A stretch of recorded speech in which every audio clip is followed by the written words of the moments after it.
বিনিয়োগকারী বন্ধুরা আসসালামু আলাইকুম। আশা করি আপনারা ভালো আছেন। আজকে আলহামদুলিল্লাহ ইন্স্যুরেন্স বুম হয়েছে, তবে এই বুমটা ছিল সম্পূর্ণ ওয়েল মেজার্ড, ওয়েল ক্যালকুলেটেড, কোনো ধরনের র্যাকলেস বা অপ্রয়োজনীয় বুম না। প্রতিটা শেয়ার যার যতটুকু শেয়ার বাড়তে পারে সেই শেয়ারটা ততটুকুই বাড়ে। এটা আপনাদেরকে বলি, এটা আপনারা বুঝতে পারেন না। এক একজন এক একটা এসে কমেন্ট করেন, আমারটা কমে নাই, আমারটা বাড়ে নাই, যার যে আমারটা নেগেটিভ। যে যেটা করতে পারে সে সেটাই করবে। টেকনিক্যাল মেজারমেন্ট অনুযায়ী যার পক্ষে যেটা সম্ভব, যার প্ল্যানটা ক্যালকুলেশন অনুযায়ী যে প্ল্যান, সেটাই সে করবে প্রতিদিন। এটা আপনারা মাথায় রাখেন। মাথায় না রাখলে কোনো লাভ নাই। বারবার একই প্রশ্ন করবেন আমাকে, এবং এ বলবেন এইটা, ও বলবেন আমারটা, এ বলবেন ওরটা। এগুলো বলে আসলে লাভ নাই। এক কথা অনেকবার বলছি, আপনাদেরকে বারবার বলছি, প্রতিদিন যে পরিমাণ বাড়ে সেটা তার তার যার পক্ষে, যে শেয়ারটার পক্ষে যতটুকু টেকনিক্যালি বাড়া সম্ভব সে ততটুকুই বাড়ে। কালকে দেখাইছি পিপলস ইন্স্যুরেন্স একটা বুলিশ শেয়ার, আজকে পিপলস ইন্স্যুরেন্স বাড়ে নাই। তাহলে কি ওর বুলিশনেস হারাই ফেলছে? হারায় নাই। ওর মেজারমেন্টে আজকে ও ডোজি করছে, বা কমেও নয় বাড়েও নাই। এগুলা নিয়ম অনুযায়ী হয়, মেজারমেন্ট অনুযায়ী হয়, ক্যালকুলেশন অনুযায়ী হয়। এগুলো বুঝতে হলে অ্যানালিসিস শিখতে হবে। অ্যানালিসিস শিখতে হলে ভালো জায়গায় অ্যানালিসিস শিখতে হবে।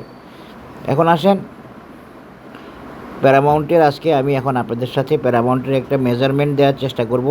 প্যারামাউন্টের আমি মোট 3টা মেজারমেন্ট দিব আজকে আপনাদেরকে, যে 3টা মেজারমেন্টের মাধ্যমে আপনারা আপনাদের একটা সমাধান খুঁজে পাবেন। একটা শর্ট টার্ম আর 2টা মিড টার্মের মধ্যে পড়বে। দেখেন বর্তমানে প্যারামাউন্ট একটা রেজিস্ট্যান্সে আছে, এই রেজিস্ট্যান্স এখনও ক্রস করে নাই। এই রেজিস্ট্যান্সটা একটা প্রয়োজনীয় রেজিস্ট্যান্স বা ভাইটাল রেজিস্ট্যান্স। তো এই প্যারামাউন্ট যদি এই রেজিস্ট্যান্স ক্রস করে তাহলে কি করতে পারে আমরা শর্ট টার্মে একটু দেখার চেষ্টা করি। তারপরে আরও 2টা রেজিস্ট্যান্স দেখানোর চেষ্টা করব প্যারামাউন্টের। এটা দেখানোর পরে দেখেন প্যারামাউন্টের একটা সাপোর্ট আছে এখানে, প্যারামাউন্টের একটা শর্ট টার্ম সাপোর্ট আছে এখানে, এখানে একটা সাপোর্ট আছে। হ্যাঁ, এই সাপোর্টটা প্যারামাউন্ট এই বর্তমান মুভমেন্টের জন্য শর্ট টার্ম যদি এই রেজিস্ট্যান্স বা টার্গেট বলেন, তাহলে আমি শর্ট টার্মে এই সাপোর্টটাই দেখাবো, এই 85 বা 86 টাকা। এটা হচ্ছে প্যারামাউন্টের শর্ট টার্ম রেজিস্ট্যান্স বা টার্গেট।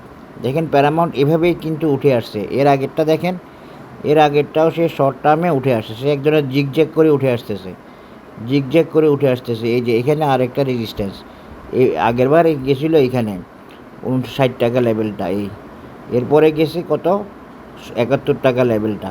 এখন কত? এখন হচ্ছে এই যে 85 টাকা লেভেলটা। এই 85 বা 86 টাকা লেভেলটা হচ্ছে প্যারামাউন্টের next resistance as per short term analysis. As per কি শর্ট টার্ম অ্যানালিসিস, এইভাবে মেজারমেন্ট অনুযায়ী সে আগাচ্ছে, প্যারামাউন্ট আগাচ্ছে। এখানে যদি আমরা আরেকটা টানি, এখানে হয়তো মিলবে। এই যে দেখেন এটাও মিলছে, এটাও মিলছে 50। হ্যাঁ, সুতরাং 50 51 একই লেভেল, এই 50 51 একই লেভেল, এটাও মিলছে। সুতরাং 3টা মেজারমেন্টই মিলছে প্যারামাউন্টের মুভমেন্টে। সেই হিসেবে যদি আমরা ধরি as per synchronized movement, as per calculated movement, প্যারামাউন্টের নেক্সট রেজিস্ট্যান্স হয় 86। প্যারামাউন্টের নেক্সট রেজিস্ট্যান্স হয় 86 অ্যাজ পার ক্যালকুলেটেড মুভমেন্ট বা মেজারমেন্ট। এটা অনুযায়ী দেখলে প্যারামাউন্টের নেক্সট রেজিস্ট্যান্স 86। আশা করি আপনারা বুঝতে পেরেছেন। এই যে এইখানে রেজিস্ট্যান্স আছে, এই আর কি। তো এই 86 বা 85 যে কোনো একটা, এই আর কি, এই 86 এটা হলো প্যারামাউন্টের শর্ট টার্ম রেজিস্ট্যান্স বা শর্ট টার্ম টার্গেট লেভেল। এখন যদি আমরা প্যারামাউন্টকে মিড টার্ম রেজিস্ট্যান্স দিয়ে দেখার চেষ্টা করি, তাহলে প্যারামাউন্টের টার্গেট কী হইতে পারে দেখেন।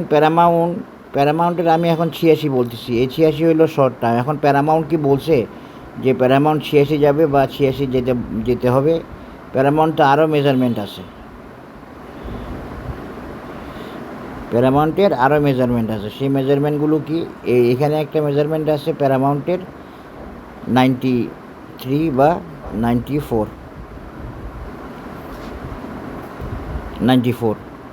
এই 86-র বাইরে প্যারামাউন্টে আরেকটা রেজিস্ট্যান্স আছে কত, 94।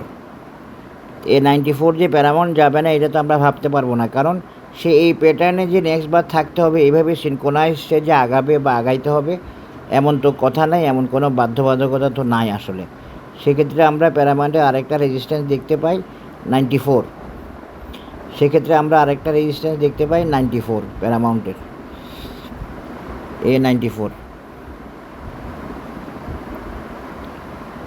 এখন এই রেজিস্ট্যান্সের বাইরে আমরা যদি শর্ট টার্ম অরিজিনাল টার্গেট দেখতে চাই, শর্ট টার্ম রেজিস্ট্যান্স হিসেবে প্যারামাউন্টের শর্ট টার্ম টার্গেট লেভেল বা মিড টার্ম টার্গেট লেভেল কত প্যারামাউন্টে, এটা আসলে শর্ট টার্মই, এটা আসলে শর্ট টার্ম রেজিস্ট্যান্স লেভেল কত আমরা এখান থেকে একটা টানবো, তাহলে প্যারামাউন্টের আসতেছে 108।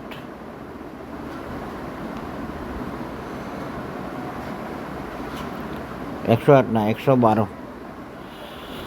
112 হবে প্যারামাউন্টের আরেকটা রেজিস্ট্যান্স। তার মানে প্যারামাউন্টের আমরা রেজিস্ট্যান্স কয়টা পাইলাম, প্যারামাউন্টের মোট রেজিস্ট্যান্স 3টা।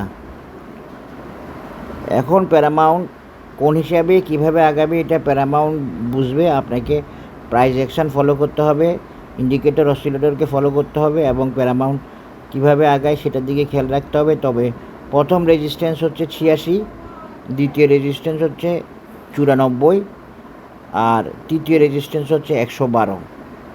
এই 3টা রেজিস্ট্যান্স দেখিয়ে প্যারামাউন্টের আমি এই অ্যানালিসিসটা শেষ করতেছি। আশা করি আপনারা বুঝতে পেরেছেন। এই short term resistance 86, mid term resistance হচ্ছে 94 এবং আরেকটা মিড টার্ম রেজিস্ট্যান্স হচ্ছে 112। এই 3টা রেজিস্ট্যান্সই প্যারামাউন্টের নেক্সট রেজিস্ট্যান্স, একটার পর একটা। আশা করি আপনারা বুঝতে পেরেছেন প্যারামাউন্টের রেজিস্ট্যান্স লেভেল। প্যারামাউন্টের রেজিস্ট্যান্স আমি কীভাবে দেখাইছি, আমি ফিবোনাচি ক্যালকুলেশন মেথড দিয়ে দেখানোর চেষ্টা করছি। সবাই ভালো থাকবেন, ধন্যবাদ, আসসালামু আলাইকুম।